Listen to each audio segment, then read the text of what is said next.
Welcome to Bible Talk Insight as we continue our daily study with Real 2, an eye for an eye.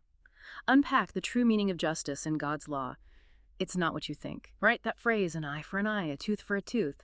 It often gets painted as this picture of brutal, unchecked vengeance, doesn't it? It really does. But as the Bible scholars tell us, the original intent was quite different. How so? Well, absolutely. What's fascinating here is that the lex talionis, or the law of retaliation, it was actually designed as a limit on vengeance, not some kind of mandate for it. Its purpose was to deter individuals or families from taking justice into their own hands, to stop things escalating. It was about ensuring proportionate, not exaggerated compensation for injuries. Financial recompense, or even freedom from servitude, like we just talked about, was often the primary form of restitution. We see that in cases like a servant losing an eye or a tooth. They go free. Okay. Here's where it gets really interesting.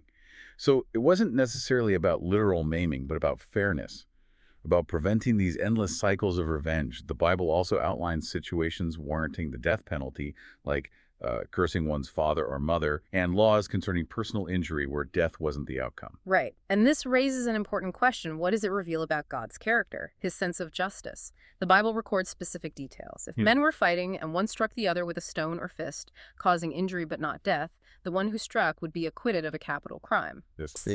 Only after paying for the injured person's lost time and ensuring they were thoroughly healed, there was accountability. Even in the case of striking a servant, if the servant died right there, under the master's hand, the master was surely punished. However, if the servant survived a day or two, there wasn't that immediate capital punishment specified, reflecting perhaps the legal view that the servant was considered the master's property in that context.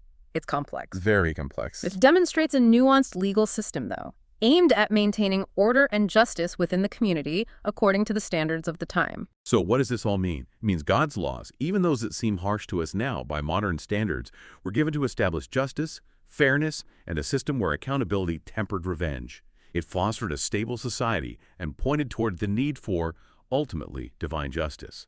It's a powerful lesson in God's concern for order and equity. Join us for Real 3 as we look at how these laws protected property and built community. For a deeper dive into these topics, check out our main bonus and supplemental episodes on Bible Talk Insight or Answers from Scripture. And don't forget to connect with us on Bible Talk Insight on Facebook for daily encouragement.